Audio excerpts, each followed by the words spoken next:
Hi, welcome back to my channel, Autism Parent Support with Tracy. I'm Tracy Pappas, and not only am I a licensed clinical social worker, but I am also the mom of a nonverbal 10-year-old boy with autism. And for this episode, I wanted to discuss autism and parenting guilt. Parenting guilt seems to be a running theme amongst us autism parents.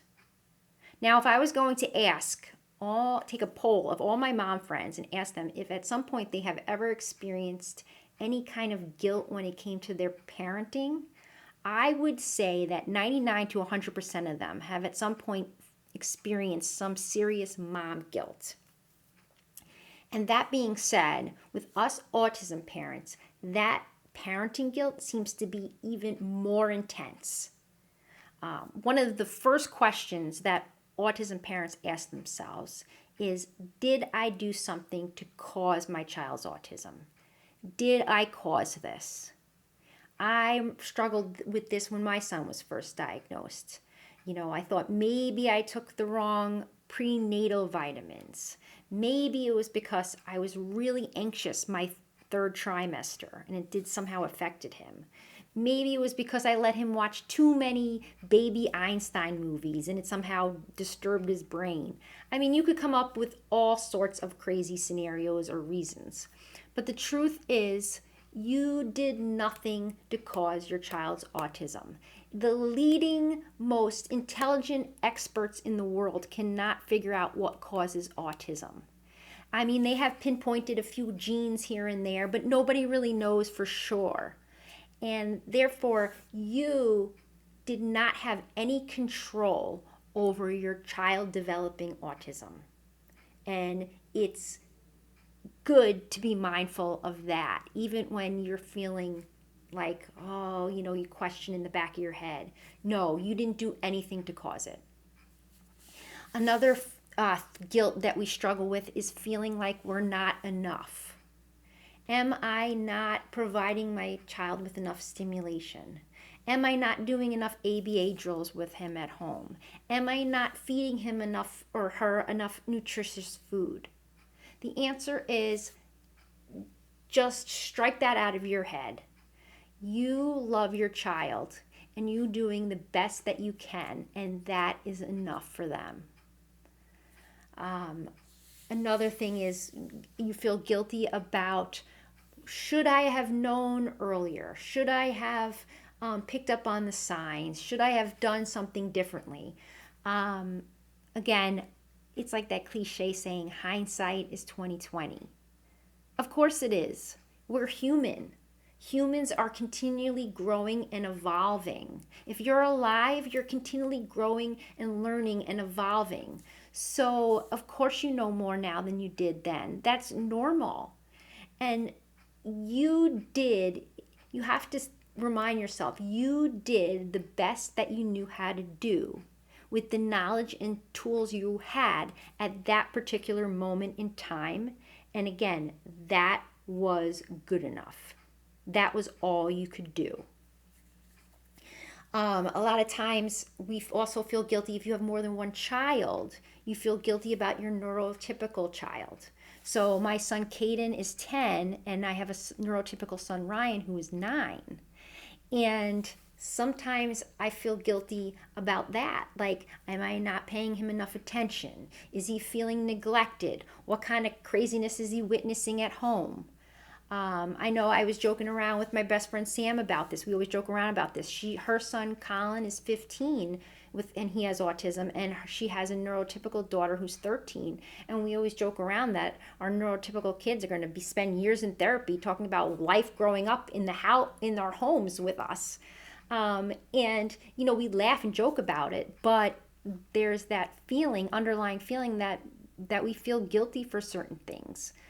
And that's just going to happen. It's, again, what do we have control over and what do we not have control over? And then finally, a lot of us autism parents feel guilty about doing things for ourselves. Any good caregiver knows that you cannot properly care for anyone else unless you first take care of yourself. It's like the TSA warning on the airplane. Make sure you secure your mask first before you secure the person next to you, your child. It's just the same thing with caregiving. Um, you cannot take proper care of anyone else if you're feeling emotionally and physically depleted. I like to use the analogy of a bank account. You can't keep withdrawing money from a bank account and not making any deposits and expecting to not go in the red. It's the same with us. You cannot care for anyone if you're feeling empty or unhappy or drained. You have to take the time to rest and to replenish and to do things that feed our souls, because that is the way that to be the best possible mom that you could be, or mom or dad. And you know what? Also, our kids want us to be happy. I know, like my son Ryan, if I'm like upset about something and I'm cleaning up a mess, he'll run over and try to help clean it up with me to make me feel better. Our kids want us to be happy. They don't want us to be sad and tired and stressed. So it's important to remember that. So right now I just want to talk a little bit also about some cognitive distortions that we may struggle with. And the first one is emotional reasoning. A lot of times we feel a certain way, and therefore we think that that's reality. But it's important to remember that emotions are not always reality. So, let's say one day you're doing great. You have your child, you're like, everything's going well. They don't have any behaviors. It's a smooth sailing day. They're cooperating with everything, and you're like, yeah, I got this. This is great. I am a success as a parent. And then you go to bed. And then the next day you wake up and it's raining and your kid's cranky and they're having behavior problems and they're not cooperating with anything and you're tired and stressed and you just want to huddle in a corner and hide from the world. So what happened there? Now, I'm pretty sure that you didn't turn into a parenting failure overnight. I can pretty much guarantee that. But you may feel like you're a parenting failure. So, what is happening is that you are now filtering your thoughts through the lens of your emotions. And that is not the healthiest thing to do. Because just because on some days you feel like you're a parenting failure does not mean that you are failing. It just means that you are human. So please, just know that if you're having a day where you're feeling really down, know that it will get better. The sun will come. I tell my son Ryan that emotions are kind of like the weather. One day it's rainy and gloomy, and the next day the sun's going to come back out. So just to remember that and keep that in mind.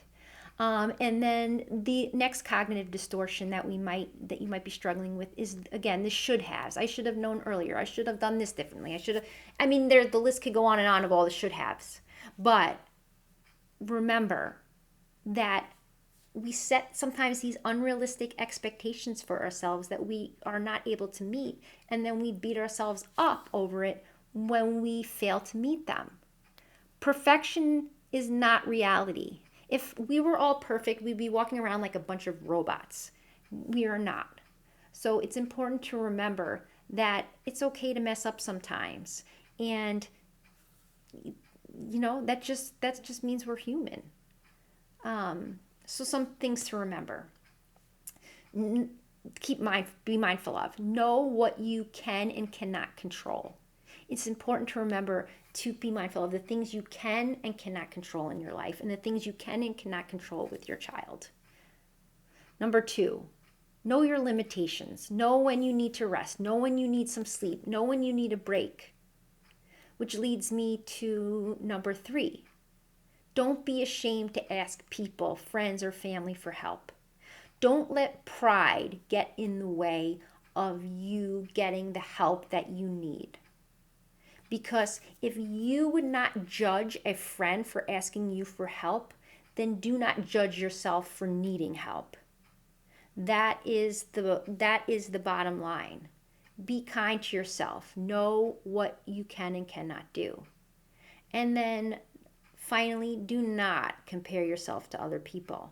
Comparisons are the worst, and it leads you down this negative hole, and social media is really key for that. And you go on social media and you think, oh, this person has their life all together and this person has their life all together, and what am I doing over here? Do not compare yourself to other people.